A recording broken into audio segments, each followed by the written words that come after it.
Good afternoon. This is my second attempt at this video. I recorded it once and somehow it dissipated. I love technology. Next time I'll just call you all up on a party line and we'll just discuss.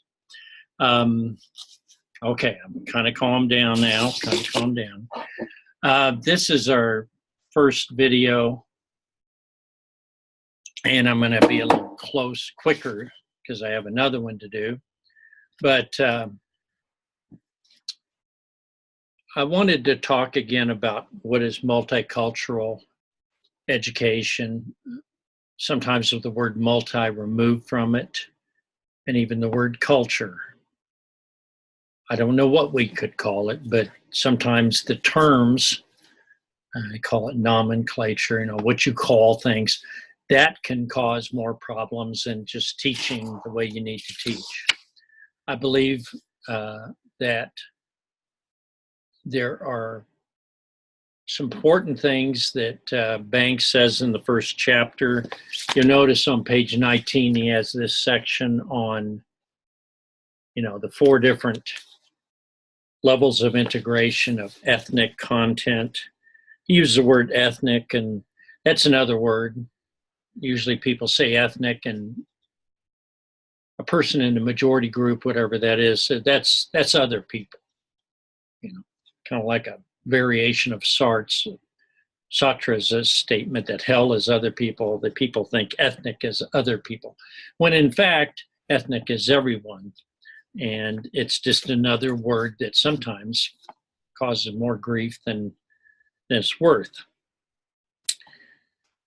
4 levels he talks about, and this is levels of how far you go into Banks' approach. And you can see that these 4 levels actually show Banks has an agenda. He believes that multicultural education has ultimately to impact society in a certain way, to promote democracy, to promote acceptance of others. These are all very noble. I don't question them at all. But as I said, words, and especially big terms like multicultural, like social action, activism, transformation of society, all these terms scare some people. And I think as educators, you have to be aware of that, because you can't throw these terms around like 50-pound hubcaps. They cause a lot. They cause a lot of noise. So I like to do things without alerting people. I like to teach in a way that I get the good out of it without the controversy.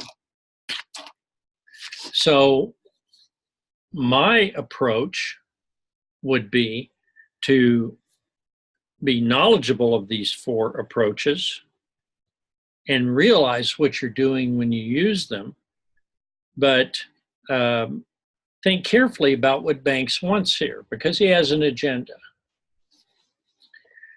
In his agenda, you can see at the top of page 19, is that students will take action. They'll get involved in changing society, which is a very good thing. We want to promote democracy and civil discussion and change. But the word change is what people don't like. And when you say we're going to change it, people say, what's wrong with it? What's wrong with our town? What's wrong with our culture? What's wrong with our state? We're just fine the way we are. Okay? It's one thing to accept the way things are. It's another thing to improve the way things are. So we get again into the game of language, which can always cause you to be tripped up. Know that the contributions approach, I have a book called Beyond Heroes and Holidays. A lot of times you'd talk about a group and you'd say, well, let's talk about a hero of a certain group. And somebody would say Tecumseh, the leader of the Native Americans during the War of 1812. Okay. He didn't have a positive he wasn't popular in the colonies or in the early American history. He was seen as someone resisting, and so that. But he was a man of great vision that led Native American tribes in the upper Midwest, kind of the old Northwest, Ohio, Michigan, that area, Illinois. But you could look at heroes and you can look at holidays, I mentioned on my previous video, didn't go through, Columbus Day is a great holiday. And you think, what do we do in Columbus? We celebrate the discovery of America. Of course, for a lot of people, America was already discovered and occupied. So that is controversial.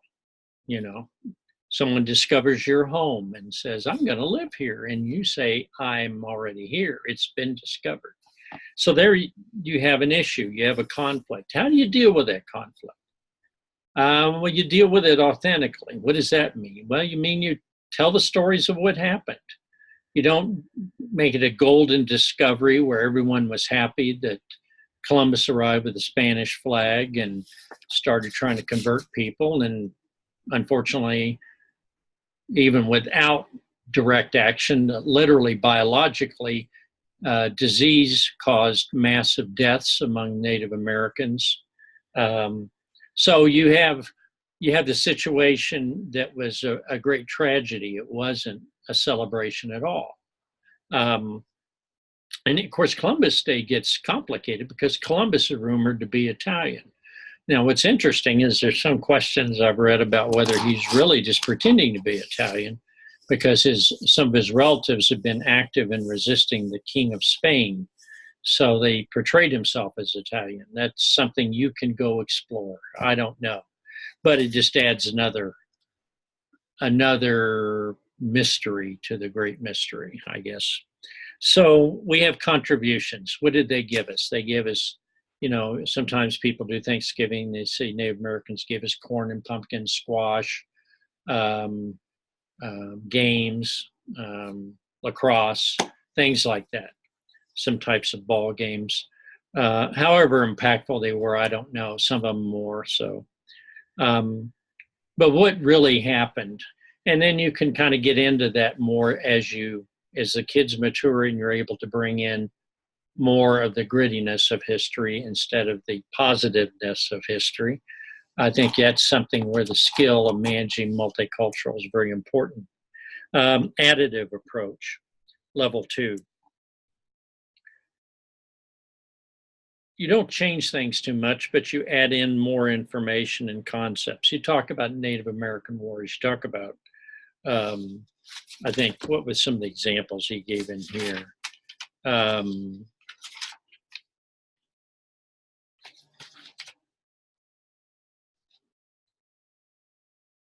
He says the additive approach can be the first phase in a more radical curriculum. There's another word, radical. We're going to change things. You don't change the curriculum too much. You just bring in some themes. Maybe you bring in some themes of things that are uncomfortable, but you kind of leave them be. You don't go in and talk about deliberate attempts at genocide against certain groups. I want to remind you, and I'll be talking about this a little later, I have a way of approaching this so that we're not just preoccupied with American history, but we look at majority minority groups all across the world at all different times. I really like it. It's something I'll share with you a little later. It has more neutral language. You don't say racism, and you don't say, you don't engage in attacking the majority group, because the majority group could be a totally different situation. Somebody in the Middle East knocking out some other group in the Middle East, and then they turn around and do it to each other again. It's kind of reverses. So I think this would bring a different way of talking about it. But you notice he talks about, and he uses the word radical. And then when he talks transformative in page 20, he brings about changing the themes and talking about the problems and looking at the different perspectives. How was it from the perspective of the people where Columbus landed? For that matter, how was it for the Chinese when the British came and the Russians and many other groups came and tried to colonize parts of China? What did the Chinese think of this? Let's shift it. I always like to shift it because we are so saturated with certain arguments about our own politics that when we talk about we have to learn anew and see it from a different perspective from other groups. So transformative means we're going to push, I don't want to say envelope, I don't like that. We're going to push traditional beliefs and try to supplant them. We're going to replace them. We're going to cause people to say, oh, I thought that was true. Oh, that's not true. Things weren't that simple. It never was. I mean,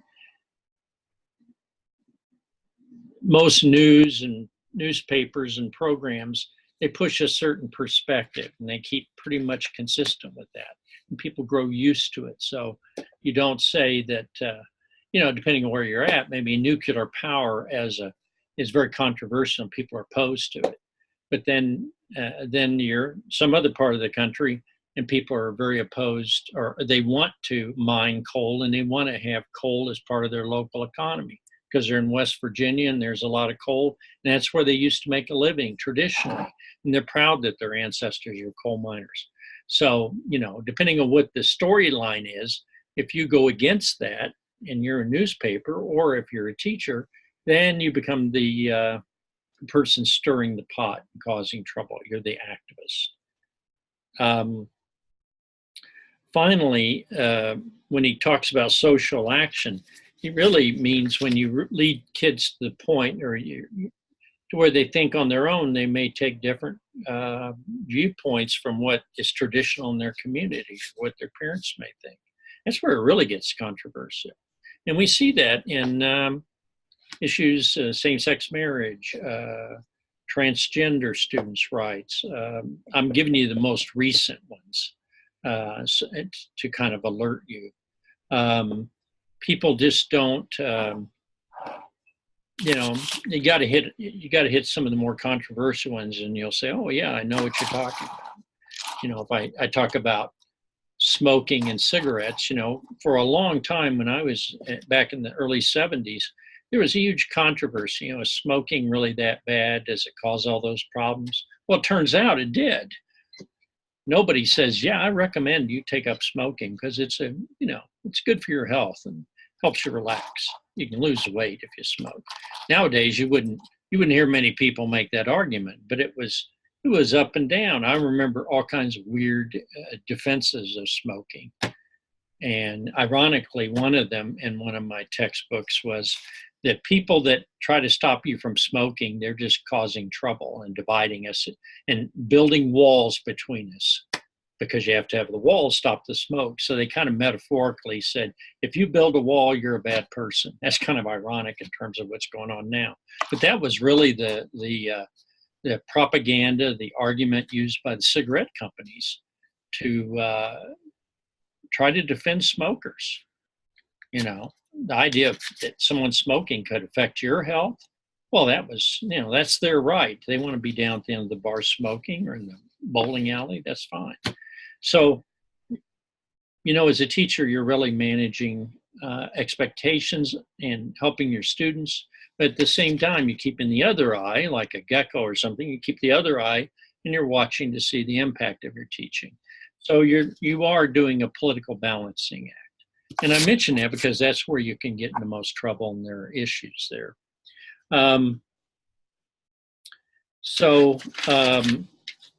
That's really the four things. And then I know the first time I read this summary, you can read that on your own, but the fact is that this textbook and although it says ethnic or however we want to approach it, that's how most people think of differences. They think ethnicity, unfortunately, skin color, which really has nothing to do with anything, except in the way it divides people and how they treat each other. That's when it's significant. But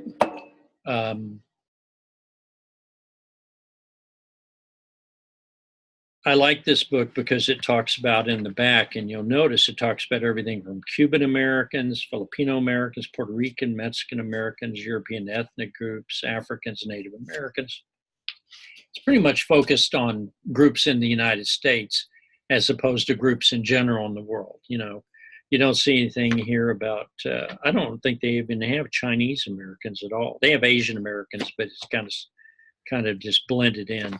Um, so um, um, things are much more complicated now than in a way, when this book first came out. I'm sure it's been updated to some extent. But my theory about books is I don't want you to have to pay a fortune for a book. In this book, you can get an old copy and save some money. The whole scandal, the costs of books is just ridiculous. When I had to pay $150 to rent, or was it 120, to rent a psychology book from my daughter. I thought, you got to be kidding me. To rent a book? It's almost like renting a small shed somewhere. Keep my car in or something on a monthly basis. Okay, I promise not to ramble too much. So as you read this first chapter, the 4 categories there on page 19, I think it is what I want you to focus on, just and know what those are. Some other terms that come up: assimilation, melting pot. You know that things don't melt. People don't melt like crayons. There's so many little restrictions and attitudes to keep us apart in our society because of people's religion, the way they look, their perspective, maybe political, etc., religion. There's all these little dividers we've got amongst ourselves. And one thing that I wanted to bring to the video, which got, as I mentioned, my other one got shortcut. Nothing like doing 20-minute video and you find out 1 minute went through after you went away and came back to finish it up and noticed it just dissipated. The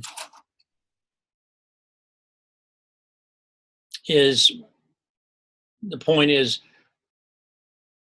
I listened to a YouTube, and I can't remember who it was, but he was arguing somewhat against this approach in the multicultural. He said, what we want, and this was a conservative person, so take that with what you want, grain of salt or whatever seasoning. What we want to create in our classrooms is a level of inquisitiveness, curiosity, literacy, understanding, empathy, compassion, and to want to know about other groups and to appreciate them and to appreciate their perspective. That to me is more important than what I've just told you about these different approaches. If I can create a classroom where my students can maybe someday encounter a group, an immigrant group coming in the United States, or some controversy of one type or another, and they can think about it not only reasonably but compassionately, and are able, it doesn't mean they convert to somebody else's religion. They adopt their perspective and abandon their own, but they're flexible enough to be reasonable people, to use logic in their heart in order to grasp and deal with those that are, in some ways, whatever the ways they are different from themselves. These things, multicultural is not just culture in the sense of language and ethnicity, and it's not just limited to that. Lately we've had obviously sexual orientation, but I remember back in the 80s when AIDS was spreading, and people used that to discriminate against gays, but also even people that had AIDS because of medical transfusions and things like that. And there was persecution of people because of their illness. It wasn't about anything of their lifestyle. But people confused that and they condemned them all. Shouldn't have condemned anybody. But, hate's very, very nasty little item, it adapts and tries to find some way to go against people.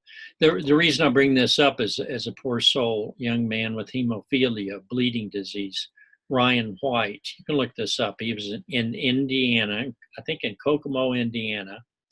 And because hemophiliacs had to have a lot of transfusions of, I think it's plasma, but anyhow, they received blood product from many different people. It wasn't just one-on-one transfusion. And so they were very vulnerable to the AIDS virus. And this poor, like many hemophiliacs in the world, they didn't have a way of screening, and he got AIDS. He was a young kid. He was probably maybe a freshman in high school or something. There were people that were hounding his family, trying to make sure that he wasn't allowed to go to school because he was a threat to all the kids, even though they took precautions in case they didn't quite know about AIDS. But they literally hounded him and his family and drove them from their school. And this couple, very ugly people, they actually followed him when he went to another class, another school system in a city several miles away in Indiana. They went there and tried to inform people that you need to drive him out. They might as well have carried torches.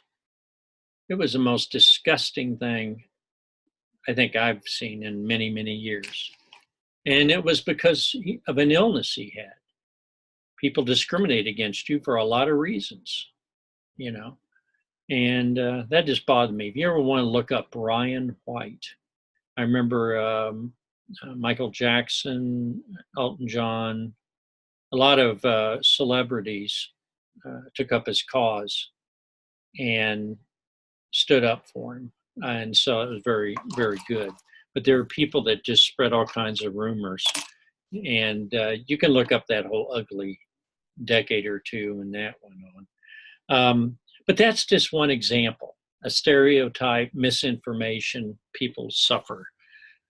So what my goal is that you develop students that are tender, understanding, compassionate, people that have their own values, but are open to thinking and dealing with others and respecting them.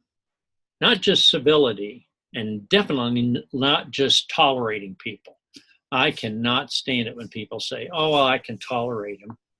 Well, that's not very good. You know, two people get married and somebody said, I can tolerate my in-laws.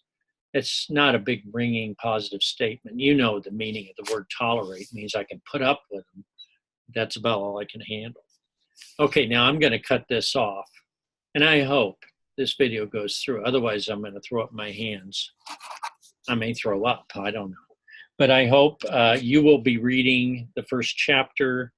I will be putting up a video called New Faces on Main Street. And it deals with people moving in communities. I like it because it's a nice, slow-paced video, not controversial. You can have such a video and use it in your high school class. I've got videos you would never use in your high school class. And so I'll tell you, don't just show every video I post and say, oh, I want my kids to watch this. I'll tell you, you know, this isn't appropriate for elementary kids or something.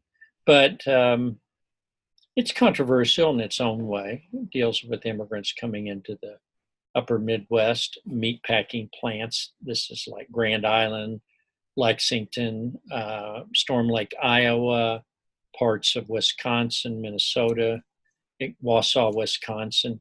And people were very upset because they said all these refugees or immigrants or undocumented, I don't use the term illegal. And you notice I've mentioned things about language. Well, language matters, so you better choose your words properly. Referring to someone as illegal with IL, I don't approve of that. I don't, that's just an insult, really.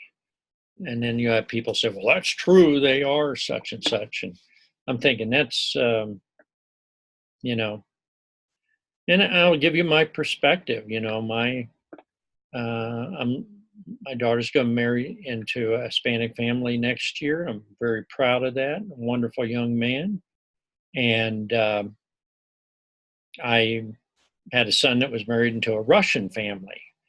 You know, controversy of the Russia, you know. So I know about different ethnicities or different groups, but you take people at their face, who they are and how they act, and put all this other stuff aside. I don't know if this isn't too controversial video. I just wanted to get this off my chest and get it off to you. Hopefully, I'm going to end this meeting and I should be able to make a copy of this. If this doesn't work for some reason, I will have to tell you we don't have a video until I get this fixed.